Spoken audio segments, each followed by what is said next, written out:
Selamat pagi anak-anak, apa kabar semuanya? Semoga anak-anak semuanya dalam keadaan sehat ya, dan tetap semangat untuk belajar di rumah.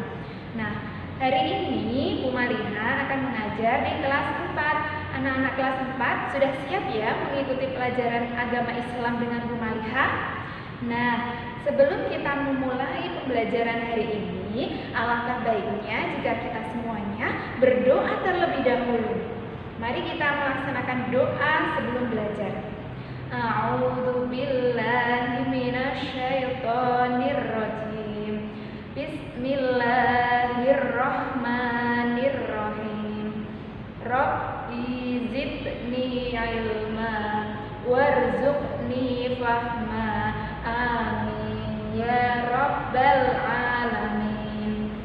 Semoga dengan kita berdoa, ilmu yang kita cerna, ilmu yang kita pelajari dapat kita pahami dengan mudah.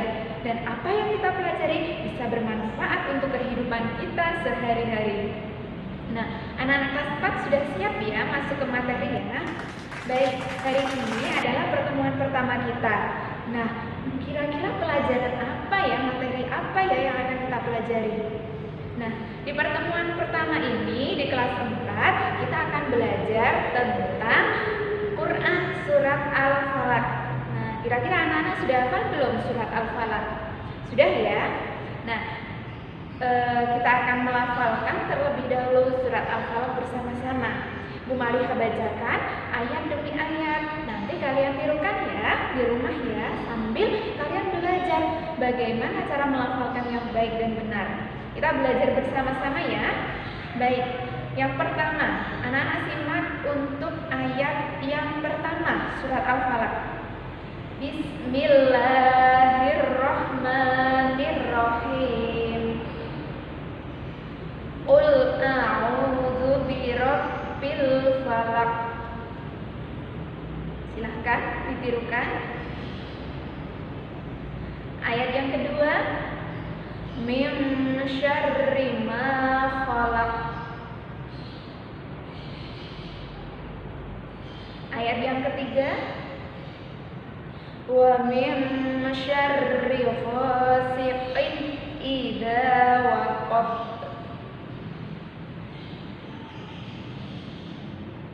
Ayat yang keempat, wa min syarrin naffasati fil uqad.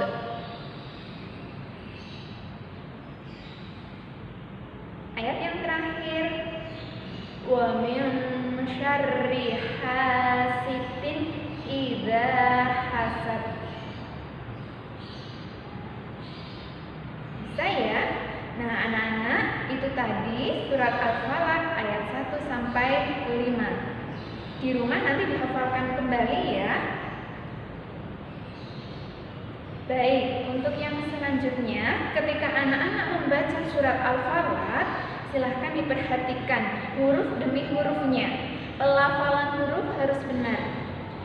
Sebagai contoh misalkan huruf dal, kemudian huruf zal, kemudian ini huruf sya, sin, dan sa. Nah, ini jangan sampai terbolak-balik ya.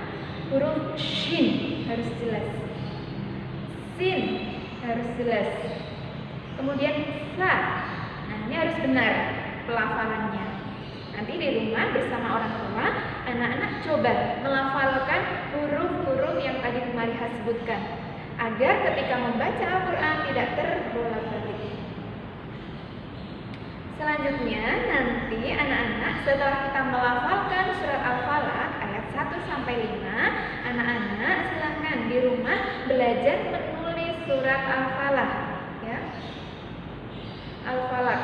Nah, kemudian ketika sudah belajar menulis Al-Falaq sedikit demi sedikit, pasti nanti tulisan kalian akan bagus. Anak-anak yang Ibu sayangi, di masa pandemi ini anak-anak juga harus terbiasa ya mandiri.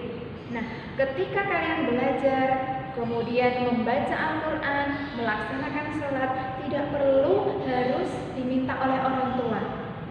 kalian harus terbiasa sendiri, terutama dalam membaca Al-Quran ya. Nah, karena dengan terbiasa membaca Al-Quran, anak-anak akan semakin lancar bacaannya ketika membaca Al-Quran. Baik, berkaitan dengan materi Al-Falaq, anak-anak kira-kira tahu tidak Al-Falaq itu ada di surat yang keberapa?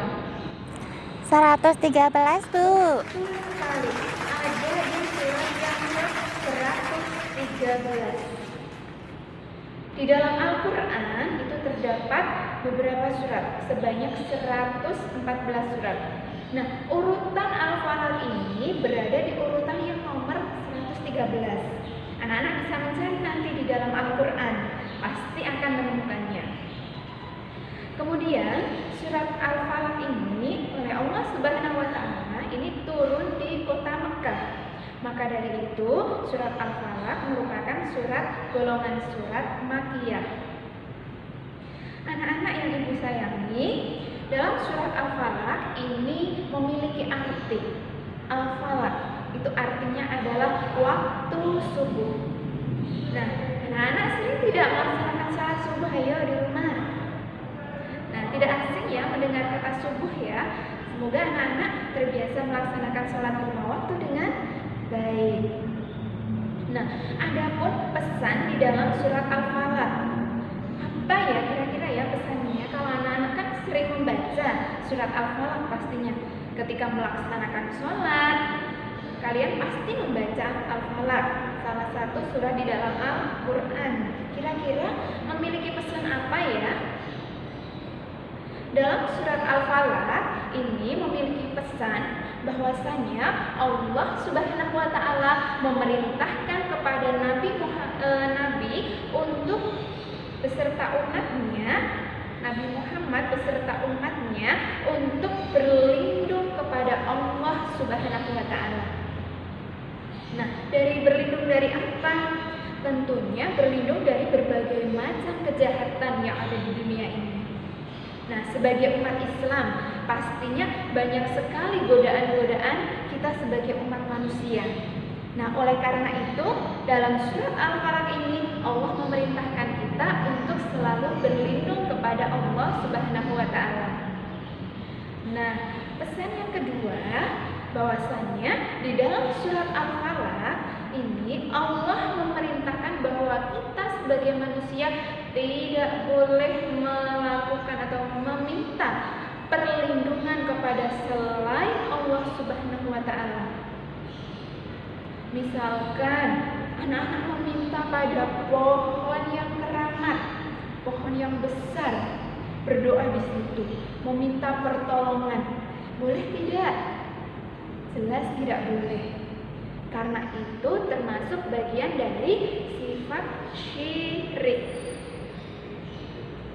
Nah, perilaku syirik ini adalah perilaku menduakan Allah, menyembah kepada selain Allah.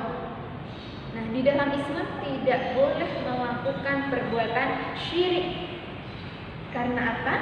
Itu termasuk salah satu dosa besar. Nah, maka dari itu kita harus berhati-hati.